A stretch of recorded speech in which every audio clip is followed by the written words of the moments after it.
புதுச்சேரியில் பணி நிரந்தரம் கோரி சட்டப்பேரவை வளாகம் அருகே போராட்டம் நடத்தி வரும் ஒப்பந்த ஆசிரியர்களை போலீசார் கலைந்து செல்ல அறிவுறுத்திய போது 3 பெண் ஆசிரியர்கள் மயக்கமடைந்தனர். இதுகுறித்த கூடுதல் விவரங்களோடு இணைகிறார் எமது செய்தியாளர் சண்முக சுந்தரம். வணக்கம் சண்முக சுந்தரம், உங்களிடம் இருக்கும் தகவல்களை சொல்லுங்க. வணக்கம்.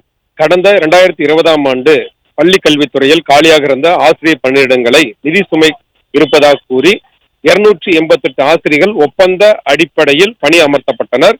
அவர்கள் ஒவ்வொரு ஆண்டும் பணி ஒப்பந்தம் புதுப்பிக்கப்பட்டு அவர்கள் பணி நிரந்தரம் செய்ய வேண்டும் என வலியுறுத்திய நிலையில் பணி நிரந்தரம் மட்டும் அவர்களுக்கு செய்யப்படாமல் அந்த ஒப்பந்த பணியானது புதுப்பிக்கப்பட்டே வந்தது.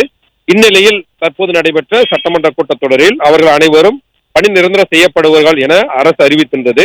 ஆனால் அவர்கள் பணி நிரந்தரம் செய்யப்படாமல் தற்போது பணியமர்த்தப்பட்ட ஆசிரியர்கள் ஒப்பந்தம் முடிந்துவிட்டதாக பள்ளி கல்வித்துறை அறிவித்த நிலையில் அந்த ஆசிரியர்கள் அதிர்ச்சியடைந்து கடந்த 2ஆம் தேதி முதல் தங்களது போராட்டத்தை சட்டமன்றம் அருகே கூடி ஈடுபட்டு வருகின்றனர்.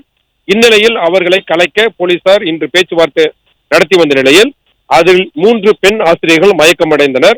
உடனடியாக அவர்களே அங்கிருந்தவர்கள் மருத்துவமனைக்கு சென்று தற்போது சிகிச்சை அளித்து வருகின்றனர். இதனால் சிறிது நேரம் பரபரப்பு ஏற்பட்டது. இருந்தபோதிலும் வட்டாட்சியர் மற்றும் காவல்துறை சார்பில் பேச்சுவார்த்தை தொடர்ந்து நடைபெற்று வருகிறது. ஆனால் அவர்கள் போராட்டத்தை கைவிட மறுத்து தொடர்ந்து போராட்டத்தில் ஈடுபட்டு வருகின்றனர்.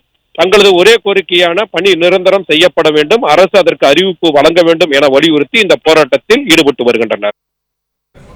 நன்றி சண்முக சுந்தரம், உங்க தகவல்களுக்கு. பிளே ஸ்டோர் மற்றும் ஆப் ஸ்டோரில் இருந்து பாலிமர் செயலியை QR கோடு மூலம் பதிவிறக்கம் செய்யுங்கள். செய்திகளை உடனுக்குடன் பெறுங்கள்.